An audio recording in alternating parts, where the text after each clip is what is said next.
जब इनकी बहनें रुखसत हो रही थी तो घर का हाल क्या था, जब ये बहनों को रुखसत कर रहे थे तब इनके बाप की कंडीशन क्या थी।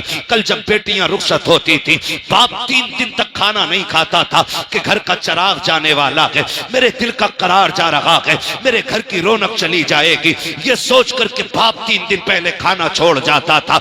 आज तो गैरत का जनाजा निकल गया है। कल बेटी रुखसत होनी है, रात भर भाई नाचता रहता है और कहते हैं बड़े इज्जतदार लोग हैं। लानत हो ऐसों की इज्जत पे जो बेटी की रुखसती पे रात भर डीजे बजा करके डांस करते रहे। ऐसा नहीं लगता कि बेटी रुखसत होने वाली है, ऐसा लगता है कि घर की बला को दूसरे के ऊपर डालने जा रहे हैं, इसलिए रात भर कूदे गए। गैरत आनी चाहिए। कल जब बेटियां रुखसत होती थी, बाप 3 दिन पहले खाना छोड़ दिया करता था, सजदे लंबे कर देता था। रत जगह कल भी होते थे, आज भी होते हैं। कल के रत जगहों में कुरान पढ़ा जाता था, आज के रत जगहों में डीजे बजाया जाता है।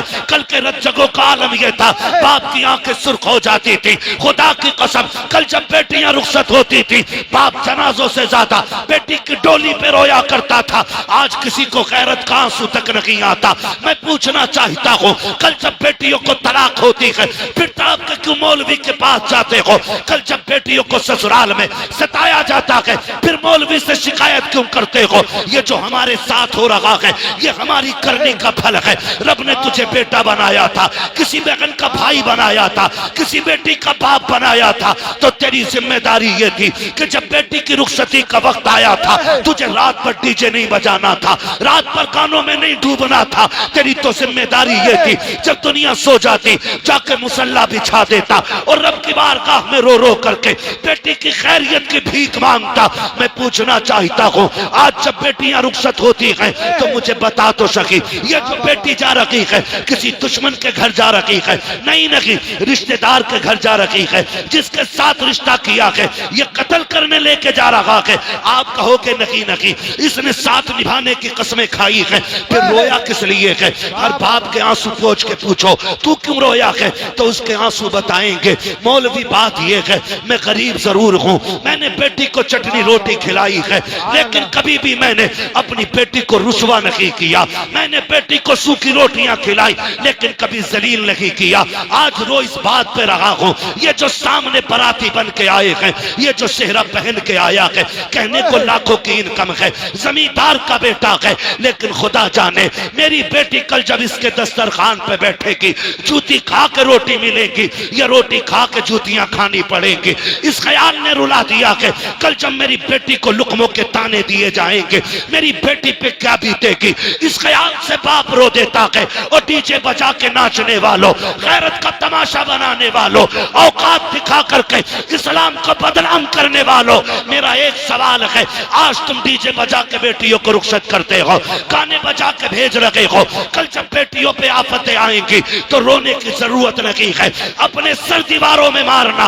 और अगर बेटी बचाना चाहते हो तो जब बेटी की रुखसत की बारी आए तो डीजे नहीं बजाना है, तमाशे नहीं करने हैं। खुदा तौफीक दे तो कभी मस्जिद में जाना है, कभी रात को घर में मुसल्ला बिछाना है और रो के झोली फैलाना है। मालिक ये मेरी बहन है, ये मेरी बेटी है, मैं तेरी रहमत के सहारे दे रहा हूँ। खुदा मेरी बेटी को रोने ना देना। खुदा की कसम खा के कहता हूँ, जब ये घर से जाएगी अकेली नहीं होगी, जब ये घर से कदम निकालेगी कदम इसका होगा, साथ में करम खुदा का।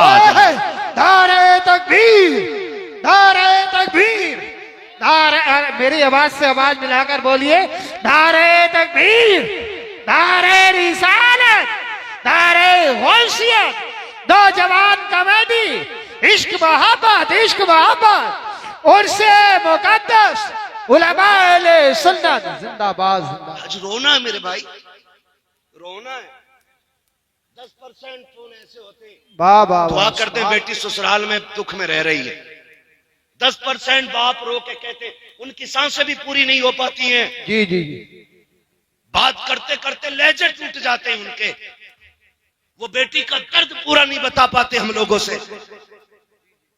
कहते हैं बस दुआ करें अल्लाह बेटी के दिन अच्छे कर दे। क्या बेटियां बाप को प्यारी नहीं होती हैं? बोलो जी जी, होती हैं कि नहीं होती हैं?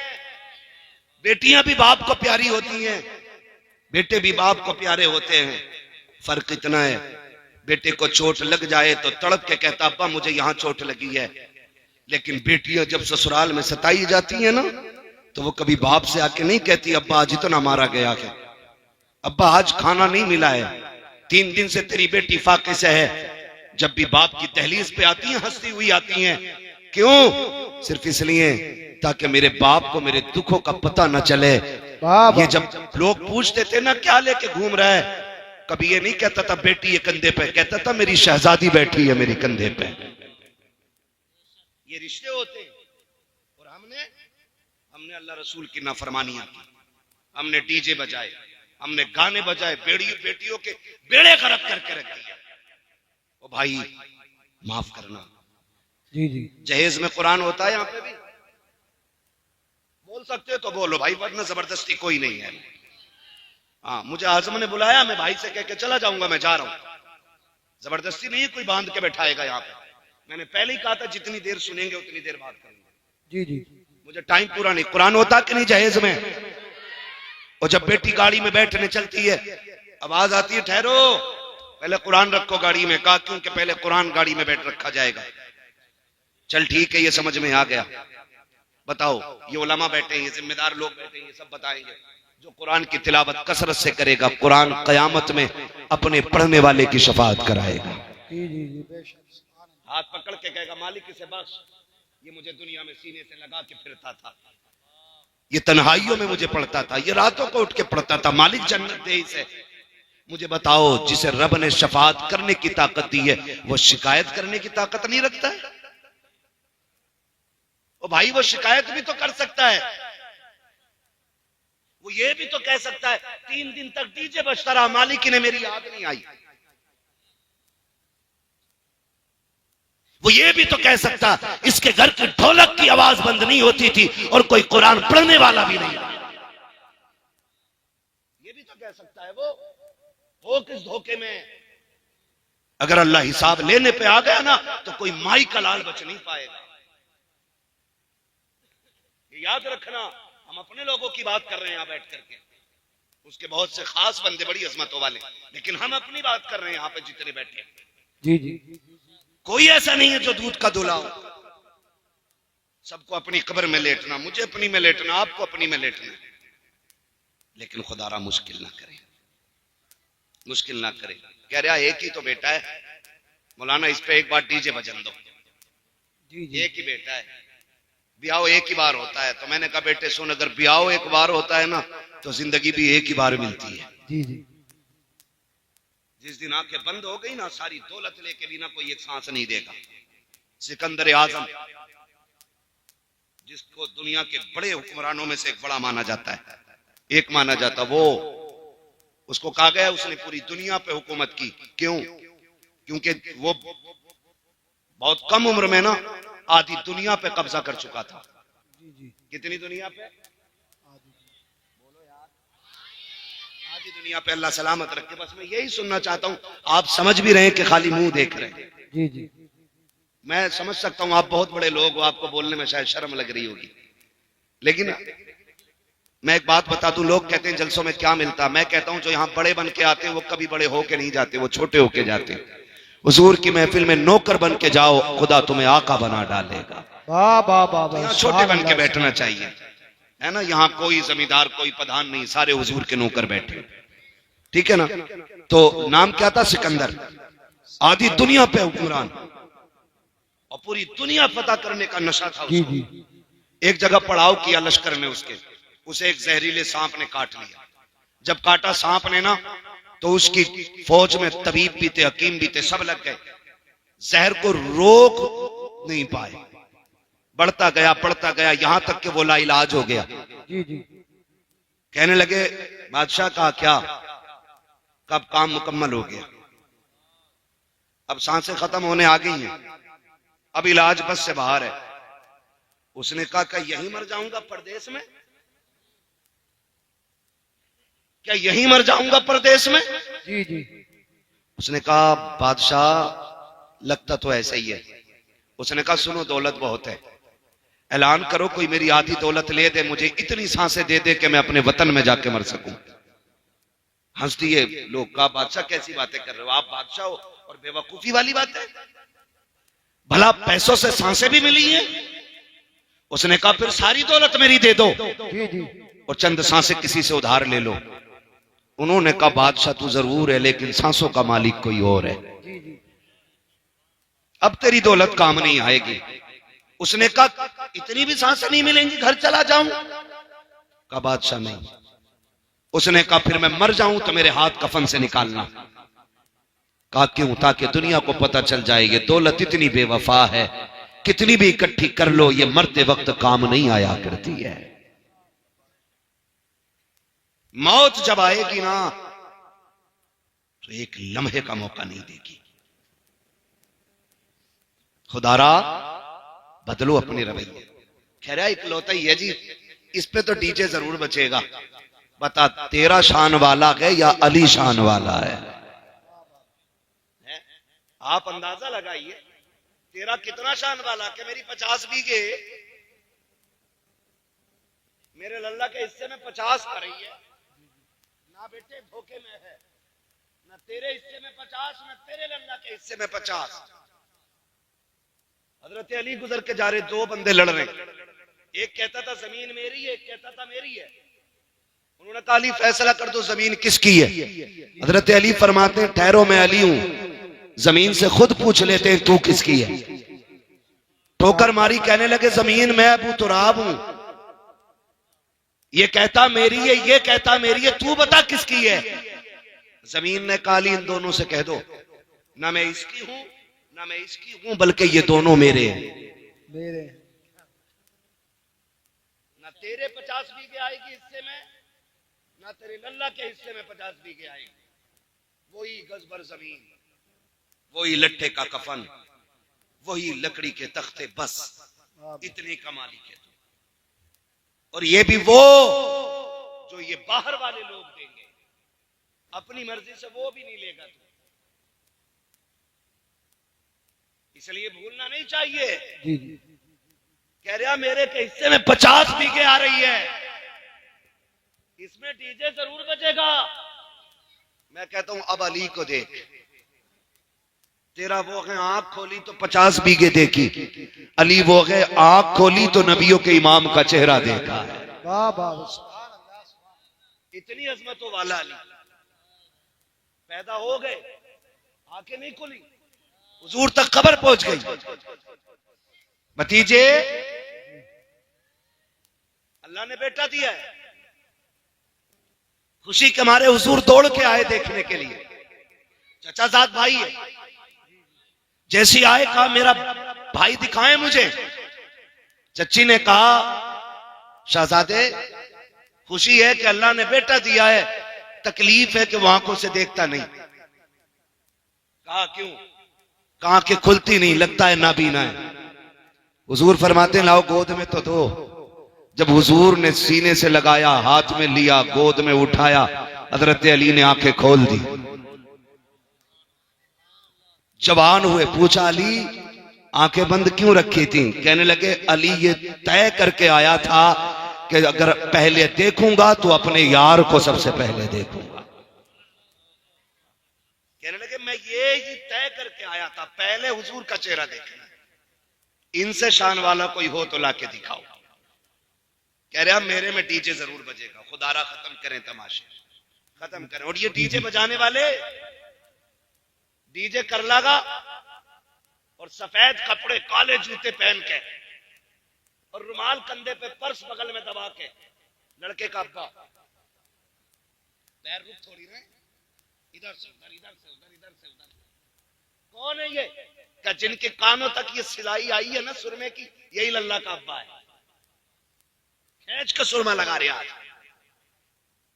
और डीजे वाले से कह रहे आवाज खोल, कलेजे फट जाने बेटे, कलेजे, आवाज खोल।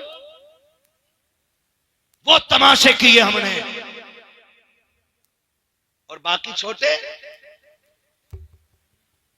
ये जलसे वाले चले गए होंगे तो क्या करोगे जलसा करके? क्या फायदा मिलाद से, क्या फायदा जलसे से? फिर तब ऐसी बातें होती है। जी और जब बारात निबट जाती है ना, फिर दरवाजा बजता, cut cut cut cut cut cut cut cut, फिर दरवाजा नहीं खुलता। कहा कौन है? कहा डीजे वाला पैसे लेने आया है। निकल गई मुखियागिरी। तो दे तो दिए, 15,000 तो रह गए थे। डीजे पे 50,000 खर्च करने वाला इमाम साहब की 2 रकात पे मर जाता है। 500 रुपए थे, 500 कहीं चल रहे। हमारे अब्बा के में 30 रुपए गए थे, दादा के में 12 रुपए गए थे, हमसे 100 रुपए ले लो। ये हमारी कंडीशन है। मैं एक बात यहां अलग हटके कहूं, तुम्हें क्या लगता है कि सारे लोग गुंजाइशदार हैं? सबके घर में खुशहाली है? नहीं ना। अभी गुलफाम भाई से आपने सुना, उन्होंने एक बात आपको बताई, जो मांगता है उसे ही जरूरतमंद ना समझे। कई बार सफेद कपड़ों के नीचे भी कई जख्म छुपे होते हैं, ये भी आप याद रखें। ये जो तमाशे बना रखे हैं ना, वो आतिशबाजी होती है कि गरीब की बेटी का कलेजा छलनी होता है। जब रुखसती के वक्त किसी की बेटी की रुखसती पे आतिशबाजी होती है, गरीब कहती है हो क्या रहा है। कभी यतीम से कहा जाता है आज फलां की बेटी रुखसत हो रही है, वो बेटी जिसकी बालों पे सफेदी आ गई, जिसके घर में इज्जत से रुखसत करने के लिए 4 पैसे नहीं, आज उस यतीम को बाप का दौर याद आता है। आज वो सोचती है काश बाप होता, आज मेरे भी हाथ पीले हो गए होते, आज मेरा भी बाप होता, काश वो भी दामाद खरीद पाता। लेकिन आज कोई खरीदने वाला दामाद नहीं है, आज कोई हाथ पीले करने वाला हमदर्द नहीं है। जब बेटियां सिसकियां भर के रोती हैं तो तुझे क्या लगता है कि तेरी ये चंद टकों की आतिशबाजी से, तेरे घर की खुशी से किसी और को खुशी मिल जाएगी? नहीं, खुदा का वास्ता, अल्लाह ने तुम्हें अमीर बनाया है, पैसे वाला बनाया है, तो सुन, जितने पैसे से आतिशबाजी कर रहा है, जितने पैसे से तमाशा कर रहे हो, जितने पैसे से ढोलक बजाते हो, जितने पैसे से डांस वाले लाते हो, उसी पैसे को उठाओ और किसी गरीब की बेटी की रुखसती में लगा दे। खुदा की कसम मैं नहीं जानता ये जमाना क्या कहेगा। अगर तेरी बेटी के साथ किसी गरीब की बेटी रुखसत हो गई तो कोई कुछ कहे ना कहे, मदीने वाला मदीने से तुझे सलाम भेजने लग जाए। नारे तकबीर, नारे रिसालत, नारे होशियत, बस लगे आला हजरत, उलमाए सुन्नत, ख्वाजा का हिंदुस्तान, उर्से मुकद्दस, जिंदाबाद जिंदाबाद। तो भाई ये फालतू के खर्चे खत्म करें। जी जी करेंगे इंशाल्लाह खत्म, इंशाल्लाह। बोले इंशाल्लाह। और एक और कह दूं कड़वी बात, माफ कर देना, बात बहुत खराब कहने लगा हूं, कह दूं भाई? कर लेंगे ना बर्दाश्त? उम्मीद है ऑपरेशन कराने वही जा सकता है जिसे दर्द की बर्दाश्त होगी। समाज में कुछ ऐसे भी कुत्ते के पिल्ले पैदा हो गए कि जो 20 लाख 30 लाख 40 लाख की भीख लिए बगैर किसी की बेटी अपनाते ही नहीं। मैं ऐसे लोगों को कुत्ते से बदतर मानता हूं, इसलिए कि कुत्ता फेंका हुआ खाता है और ये छीन के खाने वाले कुत्ते होते हैं, जिनकी वजह से बेटियों का जीना हराम है गरीबों की। ये कंडीशन हमारे समाज में, ये इस्लाम तो नहीं दिया था ना मेरे नबी ने। जिसके 4 बेटे उंगलियों पे गिन रहा, 10 लाख गुड्डू में मिलेंगे, 10 पप्पू में मिलेंगे, 10 जुम्मन में मिलेंगे, 10 बुद्धन में मिलेंगे, बैठे बैठे करोड़पति बन गया। सुन भाई, तेरी सांसों का मालिक भी अल्लाह है और तेरी बेटे की सांसों का भी मालिक अल्लाह है। अगर वो ना चाहे ना तो दूल्हा बन के एक कदम नहीं चल पाएगा तेरा बेटा। हाँ हजरत, ये कंडीशन है। कल तक जिन्हें रोटियां नसीब ना थी, आज 20-20 रुपए 20-20 लाख मांग रहे हैं। जिनके गुजारे छीछड़ों पे होते रहे, वो आज सैंपल भेज रहे हैं, बारात का खाना ऐसा चाहिए। तेरे बाप ने कमा के रख दिया हराम का। जो मांग के जहेज लेगा वो जहेज नहीं, जहन्नम का ईंधन है। पूछ लो जाके किसी मौलवी से। जी जी जाओ पूछ लो, जहेज नहीं है ये, बेड नहीं है ये, मरने की देर है। अल्लाह इसी के बदले में कब्र को जहन्नम बनाएगा। याद रखें। कभी सोचा? हुजूर आए, हुजूर ने बेटियों को रहमत बताया, तुमने फिर भी सहमत बना दिया। हुजूर आए, बेटियां बाप की जन्नत की जमानत बनी, तुमने बेटियों को मौत का जिम्मेदार बनाया बाप की। कुछ दिन पहले की खबर है, एक बाप 3 बेटियों को लेकर ट्रेन के आगे कूद गया। वजह पूछी गई, एक पर्चा लिख के गया था कि समाज का पेट भरने की दौलत नहीं, इसलिए मैं इज्जत के साथ बेटियों को लेकर मरना चाहता हूं। वाह वाह वाह, सुभान अल्लाह। ये याद रखिएगा, मत बुलाना दोबारा। लेकिन इस अमल में गिरफ्तार होकर कोई मरा, 40 साल तक तीजे कराना, तुम 50 साल 40वें कराना, अल्लाह उस वक्त तक माफ नहीं करेगा जब तक गरीब के एक एक पाई का तुमसे हिसाब नहीं ले। धोखे में मत रहना। फला पीर को बुला देंगे बख्शवा देगा, फला सैयद आके बख्शवा जाएगा। ओ भाई, कब्र आखिरत की खेतियों की पहली मंजिल है। हो सके तो किसी का लेके न मरना, ये सबसे मुश्किल काम है। किसी का लेके नहीं मरना। कह रहे हैं देखो जी, कोरमा ऐसा हो कि उसमें हड्डी नहीं होनी चाहिए। क्यों? बाराती नहीं, बगले आएंगे जो बिना चबाए खाएंगे। यहां शर्म क्यों नहीं आती है? बारात का इस्लाम में तसव्वुर ही नहीं।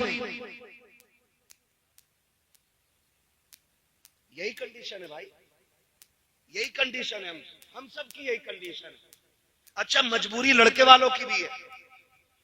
वो कह रहा अगर मैं बाराती खूब ना लेके जाऊं तो फिर मेरी इज्जत पे बात उठेगी कि इसका कोई है ही ना क्या। वो भी मुश्किल में। पूछते साहब कितने लोग आएंगे, तो हालात अजीब है, अजीब तरह की बातें होती। मैं तो समझ नहीं पा रहा हूं कि हम कौन से दीन की तरफ चल रहे हैं, हमें कौन सी जन्नत चाहिए। यार ऐसी कोई जन्नत हो जो प्लेट में रखी हो, हमें बता दे, हम भी भाग के उठा लें। फ्री में जन्नत कहीं बट रही हो तो बता दो। लेकिन नहीं, सबको मालूम है जन्नत आसान नहीं, मुश्किल है। शहादत गहे उल्फत में कदम रखना है। लोग आसान समझते हैं मुसलमान होना, मुसलमान होना। बारात जा रही है, और बारात जाके भी ना एक बवाल थोड़ी है, सारी बवाल है। जी जी। पहले बेटियां घर से रुखसत होती थी, अब कहां से हो रही है? देख रहे हो, ये बच्चों को भी पता है ये हरकत हमारी। कहां से हो रही है? आज होटल से हो रही है। जिस घर में शादी है उसमें ताला लगा है, उसमें भूत प्रीत घूम रहे हैं, और घर वाले होटल में। मुझे एक बात बताओ, जिसके पास जगह नहीं है उसकी तो मजबूरी, बारात को बैठा ले उसमें, बेटी तो घर से ही भेज। कितने फायदे होते। जब बेटी घर से रुखसत होती है ना, तो वो छत जिसके नीचे बैठ के इसने कुरान पढ़ा था, वो दीवारें जिसने इसकी तिलावत सुनी थी, वो जमीन जो इसकी सजदों की गवाह थी, वो घर की 4 दीवारी जिसने इसे रोजे की हालत में देखा था, आज जब ये किसी के निकाह में बंध के निकलती है ना, तो छत कहती है मालिक इसका भला करना, दीवार कहती है खुदा इसे सलामत रखना, वो जमीन जिस पे सजदे किए थे वो कहती है अल्लाह आज तक ये मुझे आबाद रखती रही, तू इसके घर को आबाद फरमा दे। वाह वाह वाह, सुभान अल्लाह सुभान अल्लाह। इतनी सारी से घर से दुआएं मिलती थी, लेकिन वहां जा रही, वहां कैमरे वाला पहले है, दूल्हाबाद में। एक जगह हम रात में आ रहे, कहीं से बारात लौट के आई होगी, रास्ता तंग था, गाड़ी आगे खड़ी थी, हम रुक गए। 15 मिनट हो गए। एक साहब को कहा भाई पता करो गाड़ी आगे क्यों नहीं जा रही। कहने लगे दुल्हन बैठी है इसमें। हमने कहा उतर जाना चाहिए, आधा घंटा हो गया। कोई दूसरा गांव था जिससे हम गुजर रहे थे, उसने कहा नहीं अभी उसकी वीडियो बन रही है। गाड़ी में सिर्फ दुल्हन और कैमरे वाला, और दूल्हा अंदर। इससे भी बड़ी बेगैरती होगी कोई हमारे लिए? डूब के मर जाना चाहिए लोगों को, ऐसे को। हाँ, डूब के मर जाना चाहिए। जिनको खुद से पहले, शोहर से पहले बीवी को कैमरे वाला देखे, वो मर्द मर्द की नहीं, ना मर्द है। इसलिए कि मर्द वो होता है जो इज्जत की हिफाजत के लिए बनाया गया है। जिससे अपनी बीवी की इज्जत की हिफाजत नहीं होती, वो मर्द कहलाने का हकदार नहीं। ये कंडीशन है हमारी। 20-20 लाख की डिमांड है। लोग कहते हैं हजरत 4 बेटियां हैं। हालात ऐसे हैं कि 10 लाख से कम कोई ले ही नहीं रहे। मुश्किल से पूरी जिंदगी में 1 बेटी भर का कमा पाया, 3 बेटियों का क्या बनेगा। कहती ये चीज देख के ना हार्ट अटैक का डर रहता है, सांसें थम ना जाएं। ओ भाई, खुदा करे हम इतने बदल जाएं कि हुजूर की उम्मत पे रहम करने लग जाएं। जी जी। जालिम है वो लोग जिनकी वजह से बेटियां परेशान हैं, जिन्होंने डिमांडें बढ़ा रखी हैं। वो हिसाब देना मुश्किल पड़ जाएगा उनको खुदा के सामने। मैं नहीं जानता कौन किसका मुरीद है, किसने किसका दामन थामा होगा। किसी का भी दामन किसी के भी हाथ में, लेकिन कायनात के सबसे बड़े पीर को मोहम्मदुर रसूलुल्लाह कहा जाता है। वाह वाह वाह, सुभान अल्लाह। ये कायनात के सबसे बड़े पीर हैं। लेकिन जानते हो, रिश्ता हजरत अली से हुआ। चंद बर्तन, वही मिट्टी के बर्तन, चक्की, मुसल्ला और मशकीजा, लोटा, ये बर्तन, छाल का खजूर की गद्दा बनाया गया। बस हजरत अली को पता चला हुजूर बेटी को रुखसत कर रहे हैं। आ गए या रसूल अल्लाह जी, आपने जो काम किया, मशवरा किया। आज अबू बकर से मशवरा नहीं किया, बेटी रुखसत कर रहे हैं। मेरे हुजूर ने फरमाया, अली, फरमाया अबू बकर क्या करते? कहा हुजूर तमन्ना थी मेरी, आपकी बेटी जिस शान वाली है ना, अबू बकर चाहता वैसा ही इज्जत और शान वाला जहेज मेरी तरफ से होना चाहिए। वाह वाह वाह, सुभान अल्लाह सुभान अल्लाह। ये कौन कह रहा है? अफजलुल बशरी बादल अंबिया बित्तहकीक अमीरुल मोमिनीन अबू बकर सिद्दीक। सुभान अल्लाह। हुजूर तमन्ना थी जहेज मेरी तरफ से होता, और ऐसा जहेज देता कि बादशाह भी देखते। हुजूर फरमाते हैं अबू बकर मेरी बेटी को जहेज नहीं चाहिए। अबू बकर मेरी बेटी को जहेज नहीं चाहिए। हुजूर क्यों? कहा आज अगर मैं बेटी को जहेज दे देता तो कल जब गरीब की बेटी रुखसत होती तो जमाना ताने दे के मार देता कि ये तो सुन्नत बराबर भी काम न कर सके। फरमाया चंद बर्तन दे के इसलिए रुखसत कर रहा हूं, कल जब अमीर की बेटी अपनी दौलत, अपनी शोहरत पे नाज करके जाए, गरीब की बेटी मदीने वाले की सुन्नत पे नाज करती चली जाए। वाह वाह वाह, सुभान अल्लाह। इसलिए हुजूर ने बेटी को लंबा जहेज नहीं दिया। और आज तो फरमाइशें आती हैं, तुम्हारे यहाँ भी होता होगा, हमारे यहाँ तो चलता। जी जी। पहले संदूक आते थे, फिर अलमारियां भी चल रहे, फिर फर्नीचर आने लगा। 10 बाई 10 की अलमारी है ना, कबाड़ है। और अब तो ना लड़के वाले कहते कारीगर भेज दो, कमरा नाप लेगा। ये है औकात 2 कौड़ी की लड़के वालों की। कह रहा है भेज दो जी जी। तो कह रहा है यहाँ को कबाड़ बना दो, यहाँ को फर्नीचर लगा दो, यहाँ पे बेड बना दो, इतनी जगह बच गई, इसमें अलमारी बना देना। मतलब कमरा भी लड़की वाले बना के दे रहे। इससे बड़ी बेगैरती एक मर्द के लिए नहीं हो सकती। सीधी बात। जो अपनी बीवी को रहने का बिस्तर न दे सके, उसे सेरा बांधने का हक किसने दिया? और उसके बाद भी ताने तेरे बाप ने दिया क्या? सुन बे गधे, जिस प्लेट में खा रहा है ये लड़की के बाप की है। जी। जिस बेड पे सोता है ना चौड़ा होके, ये लड़की के बाप का है। जहां जूते उतार के रखता है ना, ये कबाड़ लड़की के बाप ने बनाया है। जहां कपड़े रखे हैं, ये लड़की के बाप का है। तेरे बाप ने कह दिया है, औकात नहीं थी, तेरे बाप ने हाथ फैला के भीख मांगी। किसी ने 10 लाख मांगे, किसी ने 15 लाख मांगे। तू किसी अमीर का नहीं, एक भिखारी का बेटा है, एक भीख मांगने वाले सड़क छाप का बेटा है। तुझसे बड़ा इस बेटी का बाप है, जिसने बेटी के साथ साथ कई साल तक पहनने के कपड़े भी दे दिए। नारे तकबीर, नारे रिसालत, बस लगे आला हजरत फैजान गौसे आजम ख्वाजा का हिंदुस्तान, हिंदुस्तान का सुन्नी मुसलमान नौजवान कमेटी हजरत अल्लामा मुफ्ती हम्माद रजा साहिब मुरादाबादी। जी जी जी, कितने लोग थक गए जरा बोल दे सुभान अल्लाह। सुभान अल्लाह। अब जो नहीं थके वो बोल दे या रसूल अल्लाह। जियो सलामत रहो। लग रहा है पीपलसाना वालों जैसे जलसा अभी शुरू हो रहा है। हाँ अल्लाह सलामत है। खाली मौज के लिए तो नहीं सुन रहे ना, बदलेंगे इंशाल्लाह। पीपलसाने वालों मैं एक बात कहता हूँ, जरूरी नहीं है पूरा रामपुर बदलेगा तब आप बदलो, जी जी, पूरा हिंदुस्तान बदले तब बदलो। मैं कहता हूं तुम बदल जाओ ताकि पूरा इलाका तुम्हें देख के बदलना शुरू कर दे। वाह वाह वाह, सुभान अल्लाह। जरूरी नहीं है किसी भिखारी अमीर के घर बेटी भेजेंगे, हम खुददार गरीब को बेटी देंगे, भीख मांगने वाले अमीर को बेटी नहीं देंगे। और एक बात बता दो, याद रखना, लड़कों को पता न चल जाए, जो मांगे उसे कभी मत दो, इसलिए कि जो एक बार हाथ फैलाता वो पूरी जिंदगी फैलाता रहता है।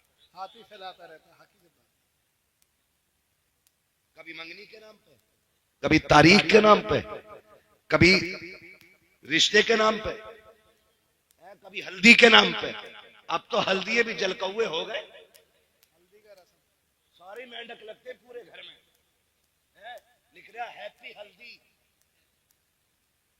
बेटे ये फेफड़े जाम हो जाए तब काम आती है, लगाए फिर रहा पूरे घर में, और दरवाजे पे लिखा हैप्पी हल्दी। क्या है? हल्दी है आज है। वो भाई हल्दी पे भी मांग रहे हैं, अब तो मेहंदी पे भी मांग रहे हैं, अब तो कह रहे ईद आ गई अभी शादी ना हुई है, कह रहे लड़के के कपड़े भेज दो। हमें क्या पता मोहताज को दामाद बना लिया हमने, बताइए अपाहिज ही निकला। एक बाप बूढ़ा हो जाता है बेटी जवान करते करते। आज बेटी नहीं है, कल आगे आएगी तो पता चलेगा बेटी होती क्या है। हाँ कह रहे हमारे तो 15,000 हम है लड़के के ईद पे। क्यों? तेरा 18 फीट का है जो 15,000 के कपड़े पहने गई है। एक बाप 35 रुपए की जूतियों में जिंदगी काट देता है ताकि बेटी को इज्जत से रुखसत कर सके। फिर शोहर को गैरत क्यों नहीं आती? और ना ये कंडीशन बहुत बड़े इसके नुकसानात है, बात लंबी पड़ेगी। आपसे भी गुजारिश है थोड़ी सी, ये तो मेरी बातें बेटे वालों से थी, बेटी वालों से भी गुजारिश है तुम भी थोड़ा सा नीचे मुंह करके रह लिया करो। कह रहा है ऐसे घर ढूंढूंगा जहां बेटी रानी बन के रहे। तो ये भी लड़का देखने थोड़ी जा रहा, हवेली देखने जा रहा, संगे मरमर देख के कह रहा हाँ लड़का ठीक है। अबे ये लड़का नहीं, ये पत्थर है, पत्थर है। ऐसा है एक आंख नहीं है तो कह रहा है तो चार तरफ को देख ले। वो गरीब है, पढ़ा लिखा है, कह रहा हूं आंखें छोटी बड़ी हैं। ये कंडीशन है। अभी नहुसत जानते हो क्या हुई? कोई डॉक्टर हो तो बुरा ना मानना, मैं झोला छाप की बात करने लगा। 2 दिन मेडिकल में पुड़िया बांधी, आला लटका लिया, तो लड़की वाले भी कह रहे इससे रिश्ता कराओ, 5 दे देंगे कराओ। अरे मत दे, 5 रुपए मत दे, इसने कई अकेले कर दिए गलत इंजेक्शन लगा के।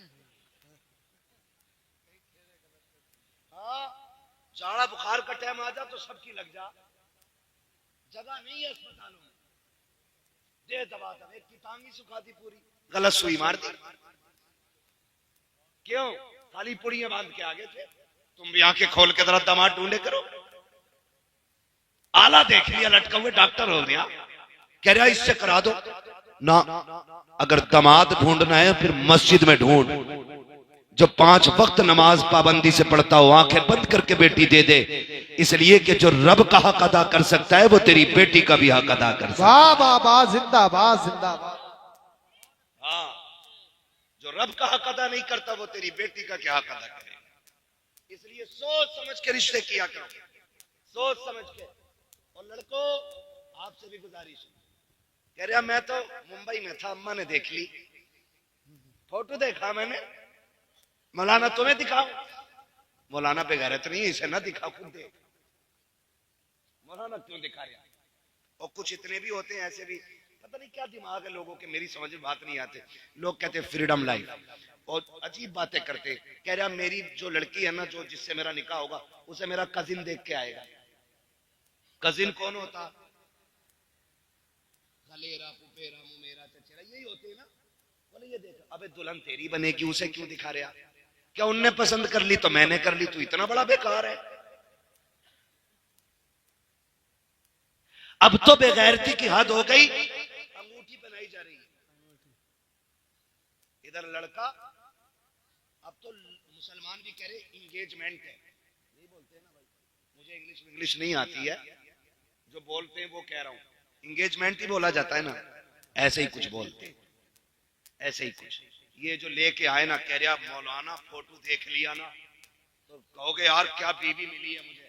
मैंने कहा मैं क्यों कहूंगा भाई, मिली तुझे, हम क्यों बात करें, फोटो में ही देख के मर गया। और हद हो गई, ब्यूटी पार्लर, अल्लाह इनके शटर बंद करा दे। इन्होंने बेड़े गर्क कर रखे हैं। देखने जाओ तो और होती है, और दूल्हा बन के जाओ तो और होती है, और अगले दिन तलाक हो जाती है। क्यों? देखने गए तब भी ब्यूटी पार्लर था, दुल्हन बन के आई तब भी ब्यूटी पार्लर था, अगले दिन जब इसने मुंह धोया तो फिर समझ सकते हो। एक बच्चा कह रहा उल्टा तबाह, कंडीशन यही है बेटे है?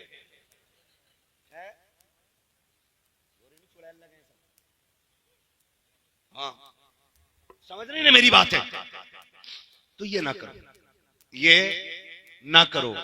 दुल्हन ऐसे ढूंढो जैसे नबी के उमर ने ढूंढी थी। कौन उमर? वो जो कुर्सी पे बैठे ना खिलाफत की तो शेर बकरी एक साथ पानी पीने लग जाते हैं। लोग पूछते हैं बकरी से शेर बकरी से भाग नहीं रहे? कहा नहीं। कहा क्यों? कहा आज कुर्सी पे नबी का उमर बैठ गया है, ये नबी का उमर है। अल्लाह अकबर। बीवी कहने लगी सरताज बेटा जवान हो गया, दुल्हन नहीं लानी है? कहा भी मैंने गौर ही नहीं किया, पता ही नहीं बच्चे कब जवान हो गए। खिलाफत से, दीन के कामों से फुर्सत नहीं मिलती है। कहने लगी ढूंढे ना। फरमाने लगे अच्छा तलाश करेंगे। बात आई गई हो गई। एक दिन रात में ना खिलाफत, उमूर खिलाफत अदा करते हुए चक्कर लगा रहे थे, एक गली से गुजर रहे थे, किसी घर से आवाज आई, औरत कह रही थी लल्ली दूध में पानी मिला दे। ये घर के हैं भी होता, मिला दे पानी, डट के 4 एक का बना दे। होटल पे लेने जाओ तो 8 एक का है, बना दे 4 एक का। इंडिया वाले में केमिकल बहुत हो गया, समझ रहे ना? तो ये कंडीशन होती है। उसने कहा अम्मी उमर का दौर है। मां कहने लगी उमर थोड़ी देख रहे। तो कहने लगी उमर तो नहीं देख रहे मगर उमर का खुदा देख रहा है। आज ये अकीदा है हमारा, है अकीदा ये? देखो कितना पक्का अकीदा। मस्जिद में गोलक घूमती है इधर जुम्मे में, अरे बोलो यार, वो तो बोलते हैं जो जाते हैं मस्जिद में, वो बोले। मैं समझ गया कितने लोग जुम्मे में जाते होंगे। घूमती है गोलक, है आपने देखे होंगे, ऐसे निकालेगा।